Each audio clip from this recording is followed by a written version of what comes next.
కద్దరు బట్టలు కట్టుకుని మేసాలకి సంపంగి నూనె రాసుకుని గర్వంగా దువ్వుకుంటూ 2 మీసాలు నిమిరే 4 పంచాయతీలు చేసేటోడ్ని.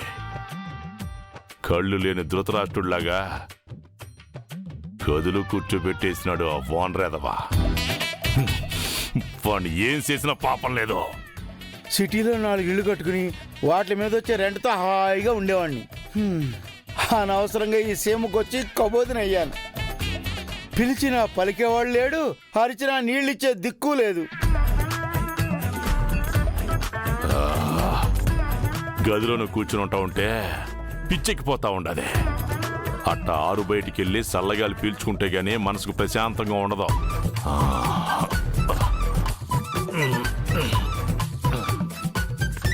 బయటికెళ్ళి ఎండలో కూర్చుంటే కాస్త డి విటమిన్ అన్న వస్తుందేమో, కానీ ఒంటరిగా అంత దూరం వెళ్ళగలనో లేదో. అబ్బా,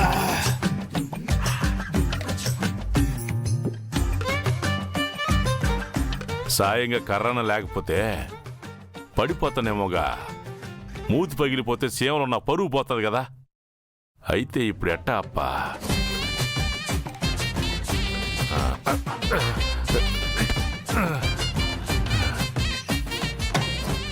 ఏందిదా?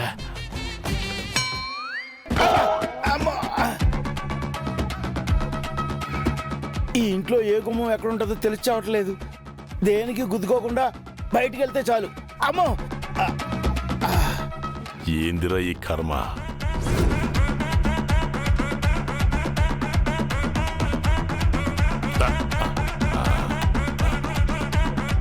ఇదేదో కర్రలాగా ఉండదే.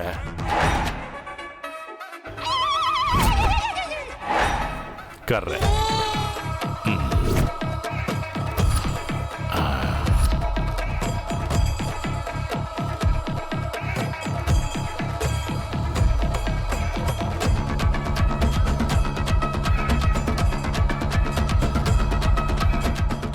ఈ కళ్ళు కనపడక నా ఇల్లే నాకు పరా ఇల్లు అయిపోయినది. అంతా ఓనరగాడి వల్లే. వాడు నా చేతికి దొరకాలి. ఈ కర్రతో కొట్టి చంపేస్తాను.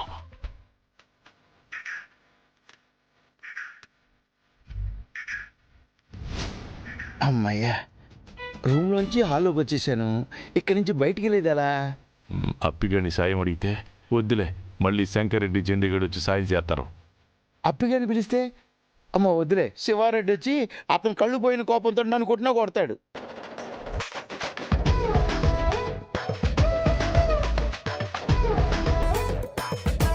డోర్ ఎక్కడుండాది? ఈ డోర్ ఎక్కడుందబ్బా?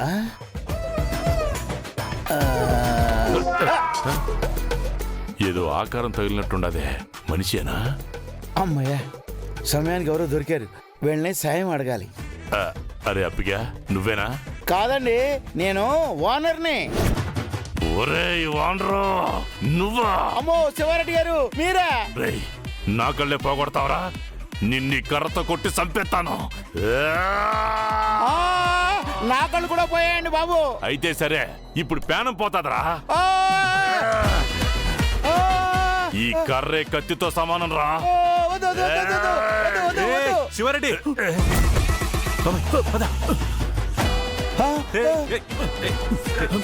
శివారెడ్డి, కత్తి కర్ర కాదు. వదులు వదులు. శంకరావు నన్ను కాపాడవయ్యా బాబు. నేను యాదగిరినండి. మీరెందుకు బయటకు వచ్చారండి? బుద్ధి గట్టి తిని వచ్చాను కానీ నన్ను రక్షించవయ్యా యాదగిరి. ఇంతసేపు నాకు తెలియకపోయా. వదులు శంకరెడ్డి అని చంపేస్తాను. ఆ పొట్టోని చంపేస్తాను. బా శివారెడ్డి, ఒక నిమిషం ఆగు. నన్ను రక్షించవయ్యా బాబు. వదులు శంకరెడ్డి, ఆడంతు చూడాలి నేను. వదులు. ట్యాంకరు, కళ్ళు కనపడినప్పుడు ఎందుకయ్యా అటు తిరుగుతున్నావు? నువ్వు నీ పొట్టి. శివారెడ్డి పద. మీరు లోపల పదండి, ఆయన వేసిన వేసేస్తాడు. అమ్మో, తీసుకెళ్ళి పద. శంకరెడ్డి ఆగో.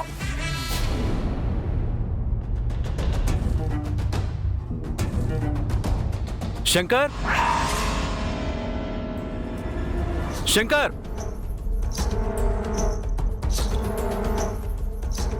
శంకర్. సరే మళ్ళీ చేస్తాను. శంకర్. ఏంటి సార్, ఏమైంది? ఎందుకంత కంగారుగా ఉన్నారు?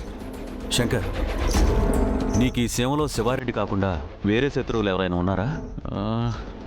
శివారెడ్డి కాకుండా అంటే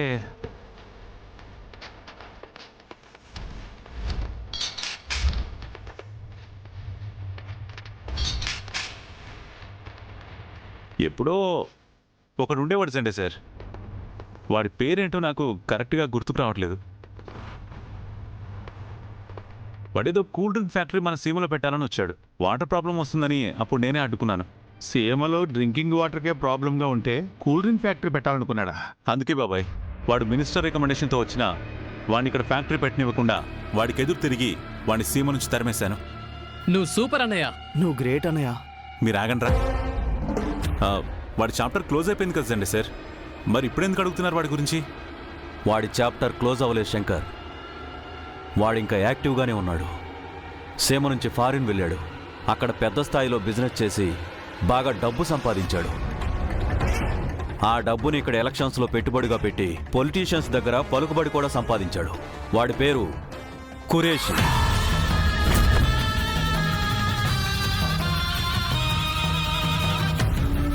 వాడు నిన్ను మర్చిపోలేదు శంకర్. వాడు నీ మీద పగబట్టాడు. మొన్న గుళ్ళో అటాక్ చేయించింది కూడా వాడే. నీ మీద ప్రతీకారం తీర్చుకోవడం కోసం వాడిప్పుడు ఇండియా వచ్చాడు. ఏ క్షణంలోనైనా వాడు నీకు ఎదురుపడొచ్చు. చెప్పాను కదా సండే సార్, నా శత్రువు ఎవరైనా సరే నన్ను వెతుక్కుంటూ వస్తాడు అని. వాడు సామాన్యుడు కాదు శంకర్. వాడికి చాలా పెద్ద నెట్వర్క్ ఉంది. వాడికి బ్యాక్గ్రౌండ్ కూడా ఉంది. ఉంటే మాత్రం మీరెందుకు కంగారు పడుతున్నారు జెండే సార్? శంకర్ ఆర్యగా ఉండుంటే నేను ధైర్యంగా ఉండేవాడిని యాదగిరి. కానీ ఇప్పుడు తను శంకర్ కదా. శంకర్ అయినా ఆర్యవర్ధన్ అయినా జన్మలు వేరైనా సోల్ అదే కదా జెండే sir. Arya sir business man అయితే శంకర్ ఫ్యాక్షనిస్ట్. అదే పవర్, అదే స్టామినా. సీమ గొంతు తడపడానికి సీమనే వదిలి వెళ్ళిపోయిన ఆదిశంకర్ రెడ్డి ఎవడో కురేషి వచ్చి సీమ గొంతు ఎండగడతాను అంటే ఎలా ఊరుకుంటారు సార్? అది కాదు యాదగిరి. జెండే సార్, మీరేం టెన్షన్ పడకండి. వాడు ఒక్కడే వస్తాడా లేకపోతే 100 మందితో వస్తాడా రానివ్వండి. వాడి సంగతి నేను చూసుకుంటాను.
శివారెడ్డిని కలవాలి. Shiva Reddy on the way sir. 5 minutesలో ఇక్కడ ఉంటారు.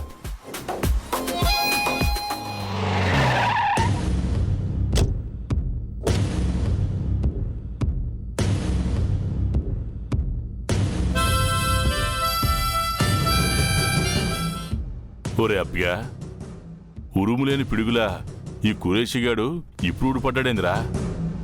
నేనా ఆదిశంకర్ రెడ్డిని వదులుకోలేను, వీడా ఆ ఫ్యాక్టరీని వదులుకోలేడు. అది జరగదు అని వీడికి ఎట్టా చెప్పేదే? మన ఆదిశంకర్ రెడ్డి ఉండగా అది జరగనివ్వడు కదరా. అవునయ్యా. అయ్యా ఆ, మెట్లు చుండయ్యా. ఆ,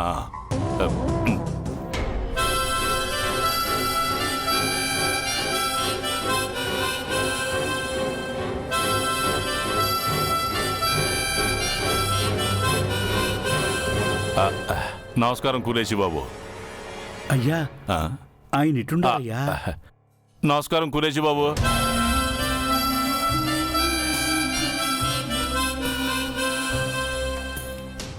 నీ కళ్ళకి ఏమైంది? గొట్టుకారం పడుండదయ్యా. డాక్టర్ గారు కట్టు కట్టారు. వారం రోజుల వరకు కట్టు తీయద్దనుండారయ్యా.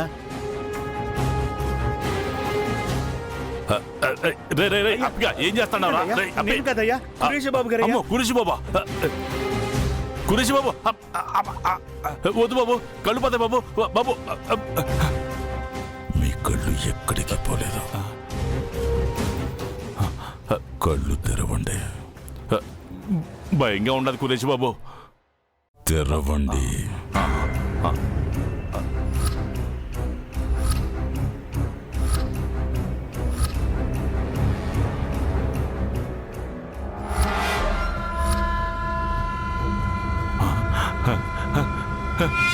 కురేష్ బాబు, కురేష్ బాబు, నా కళ్ళు వచ్చేసాయి బాబు.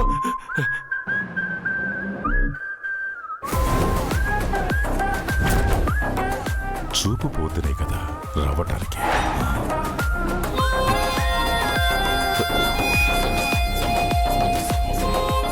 మరేంది కురేష్ బాబు ఆ డాక్టర్ అడ్రస్ చెప్పినాడు? ఆదిశంకర్ రెడ్డి చెప్పిందే ఆ డాక్టర్ చేశాడు. ఆయన ఆ ఆదిశంకర్ రెడ్డిని మళ్ళీ సీమకి ఎందుకు తీసుకొచ్చారు? నా అల్లుడిని చేసుకుందామని. అట్లాంటి అల్లుడు నా కాడుంటే సీమలో నా పరువు పరపతే పెరిగిపోతాయి కదా కురేష్ బాబు.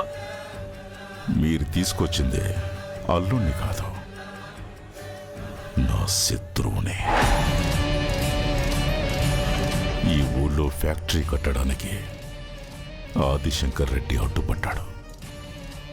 నన్ను ఈ సీమ నుంచి తరిమేశాడు. అది నాకు తెలిసిన కథే కదా బాబు. కానీ మీకు తెలియని కథ ఇంకొకటి ఉంది. నేను ఫారిన్లో సెటిల్ అయినా ఫ్యాక్టరీని మర్చిపోలేదు. రెట్టింపు పవర్, మనీ సంపాదించుకొచ్చాను.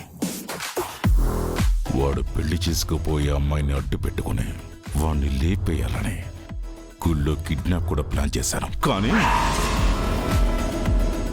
అప్పటికీ ఇప్పటికీ ఆదిశంకర్ రెడ్డి పవర్, స్టామినా ఏమాత్రం తగ్గలేదని నాకు అర్థమైపోయింది. వాడుండగా నేను ఇక్కడ ఫ్యాక్టరీ కాదు కదా, చిన్న పొగగొట్టం కూడా పెట్టలేను. అవును కురేష్ బాబు, ఆ ఆదిశంకర్ రెడ్డి చాలా ముండోడు. ఆ డ్యామ్ నీళ్లతో జనాలు గొంతు తడుపుతానని పట్టుబట్టు కూర్చుని ఉన్నాడు. అందుకే ఆ ఆదిశంకర్ రెడ్డిని మీ ఇంటి నుంచి, ఈ సీమ నుంచి పంపించేయాలి. మరి నాకు కాబోయే అల్లుడు కదా బాబు.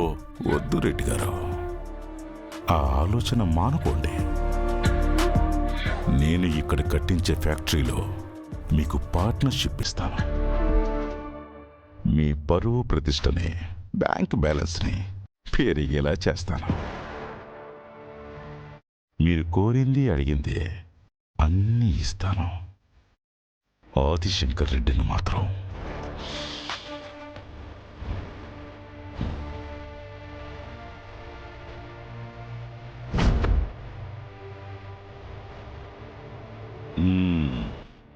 అట్నే కురేష్ బాబు, రేపు పొద్దుగాల టైం కల్లా ఆ ఆదిశంకర్ రెడ్డిని సీమ దాటించేస్తాను. వస్తాను బాబు.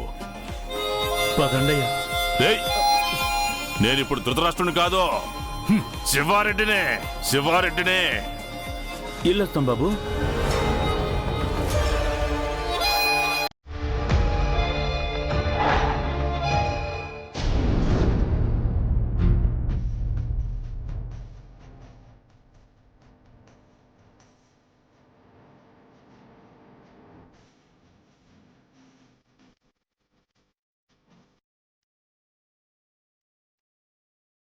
పంతులు గారు, అయ్యా, లగ్నపత్రిక రాస్తున్నారా లేక మీ ఆవిడకి లవ్ లెటర్ రాస్తున్నారా? అయ్యయ్యో, ఎంత మాట! లగ్నపత్రికే రాస్తున్నానండి. మీ పెద్దవాళ్ళని పిలిస్తే చదివి వినిపిస్తాను. పెద్దవాళ్ళే కదా బాబాయ్. అర్థం.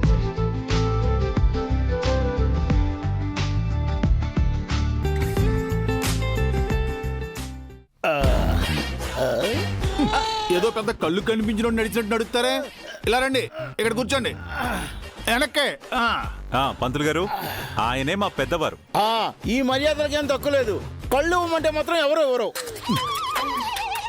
ఆ చేతులు ఇలా పెట్టమన్నారు. ఇటు ఇటు. ఇదేంటి పళ్ళు చేతిలో పెట్టావు? మరి లేకపోతే కళ్ళవిన చెట్లు కాసే పండ్లు అనుకున్నావా? ఎవడికి పడితే వాడికి డొనేట్ చేయడానికి. అంతగా కావాలంటే చెప్పండి, కుక్కయో నక్కయో తెచ్చి పెడతాం. యాదగిరి, దానికన్నా ఇలాగా ఉంటావు నయ్యం. ఇలాగా ఉండటం నయ్యం. అయ్యా, ఒకసారి లగ్నపత్రిక చూడండి. ఆయన చూడలేరు. ఏ ఈ పెళ్ళి ఆయనకి ఇష్టం లేదా? ఇష్టం కాదు, కష్టం. అదేంటయ్యా, ఇంటికి పెద్దవాడు అంటున్నారు, లగ్నపత్రిక చూడడానికి కూడా అంత కష్టమైతే ఎలా?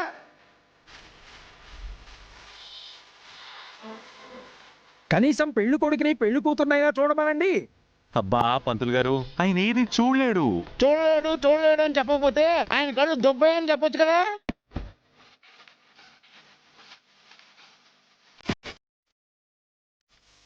అయినా ఆ జెండా నాకన్నా పెద్దవాడు, నేను ఆయనకి పెళ్లి పెద్దనండి. ఇదిగో వానరావు, నీకు నోరెక్కువయ్యే కళ్ళు పోయినాయి. ఓ, ఇప్పుడు ఎక్కువ తక్కువ మాట్లాడావనుకో ఆ నోరు కూడా పోద్ది. తెలుసయ్యా తెలుసు. ఈ శంకర్ తలుచుకుంటే నా ఒంట్లో ఉన్న ఏ అవయవం మిగలదని నాకు తెలుసు. కదా, మరి అన్నీ తెలిసి ఆవేశపడతారు ఎందుకండి? పుట్టుకతో వచ్చిన బుద్ధి బాబాయ్, పుడకల్లో పెడితే గాని పోదు. ఇదిగో శంకరు, మళ్ళీ మనిషి జన్మంటూ ఉంటే నీతో మాత్రం పెట్టుకోను. కాసిన్ని అక్షంతలు ఇస్తే ఆశీర్వదించి వెళ్ళిపోతాను. అబ్బే, దానికంత తొందరే ఉంది. ఇప్పుడు ప్రస్తుతానికి లగ్న పత్రిక మాత్రమే చదువుతారు. ప్రస్తుతానికి కళ్ళే కదా లేంది, చెవులున్నాయి కదా, ఆయన చదువుతారు, విను. ఆ భాగ్యం మాత్రం నాకు ఎందుకు బాబు? అయినా నాకన్నా పెద్దవాడు శివారెడ్డి ఉండగా నన్నెందుకు ఇక్కడ కూర్చోబెట్టారు? ఇంట్లో శివారెడ్డి గారు లేరు కాబట్టి. ఆదిశంకర్ రెడ్డి,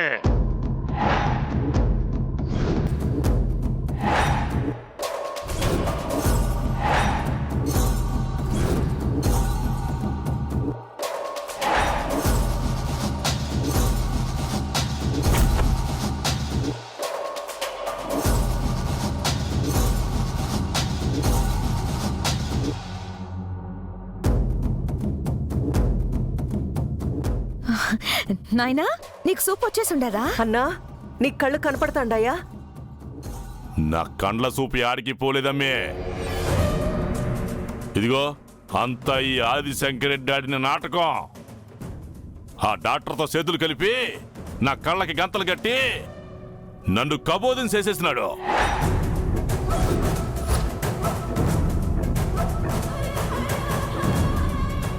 శివారెడ్డి గారు, మీకు చూపు వచ్చేసిందా? మరి నా చూపు సంగతి ఏంటి? నీ కండ్ల గురించి నాకేం తెలుసురా పొట్టిపొడంకాయ. నా కండలో చిటికెటి కారమే పడినది కాబట్టి చూపు మిగిలినది. పోన్లే నాయనా, దేవుడి దయ వల్ల నీ కళ్ళు ఎన్న బాగైపోయినాయి. బాగోవడం కాదమ్మే, నా కండ్లు తెరుచుకున్నాయి. ఈ ఆదిశంకర్ రెడ్డి మనందరిని పిచ్చోళ్ళని చేసి పెద్ద ఆటే ఆడినాడు.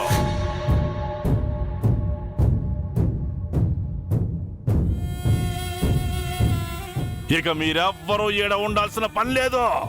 అందరూ నా ఇంట్లోంచి వెళ్ళిపోండి. ఇదిగో ఆదిశంకర్ రెడ్డి, నీ పెండ్లాను కూడా ఇప్పుడే ఇడిచి పెడతా ఉంటాను. సేమదులు పెట్టి సిటీకి వెళ్ళిపోండి. రే రెడ్డప్ప, రారా రారా, అంతు తేలుస్తా. ఏమనుకుంటున్నారో?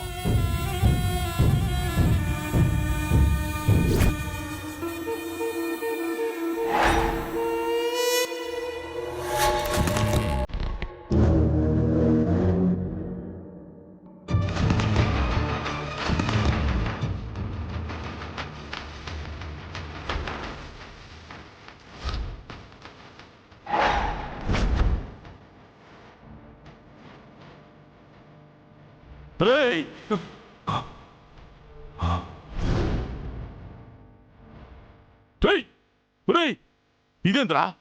ఎక్కడ్రా అమ్మాయి? రేయ్, ఎక్కడికి వెళ్ళిపోయిందిరా? పోయి ఎత్తకండి రా, ఎత్తకండి.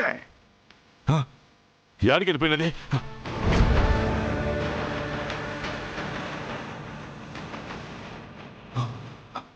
ఏమైందిరా? అన్న, మొత్తం వెతికా అన్న, ఎక్కడ కనిపించలేదు. చల్రా, తారా, ఎక్కడ్రా? ఏడా కనిపించలేదన్న. గౌరీ లేదు శివారెడ్డి, గౌరీ లేదు శివారెడ్డి.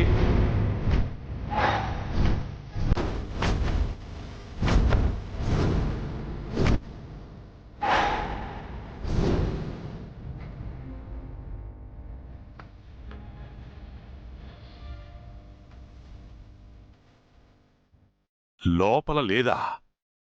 యాడికి పోయినదే? లోపల కదా దాచిపెట్టున్నదే. నా పెళ్ళాన్ని ఎత్తుకొచ్చి నీ కొట్టల్లో కట్టేస్తే చూస్తూ ఊరుకుంటాననుకున్నావా శివారెడ్డి? నువ్వు పిలిస్తే సీమకొచ్చి నీ సమ్మెలేసే నీతో కాలు దువ్వుతూ, నీ కూతురుతో డ్యూయెట్లు పాడుతూ, ఈ పనికి మాలిన ఓనర్తో కామెడీలు చేస్తూ కూర్చోడానికి నేనేమైనా పని పాట లేని అల్లాటప్పగాని అనుకున్నావా? ఆదిశంకర్ రెడ్డినే.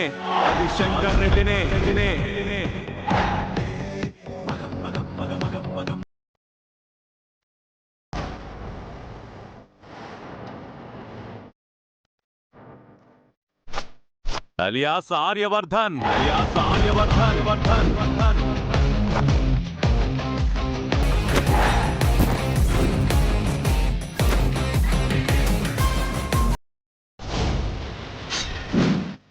నా భార్యని ఎప్పుడో ఇక్కడి నుంచి ఎస్కేప్ చేసి సేఫ్ ప్లేస్లో పెట్టేశాను.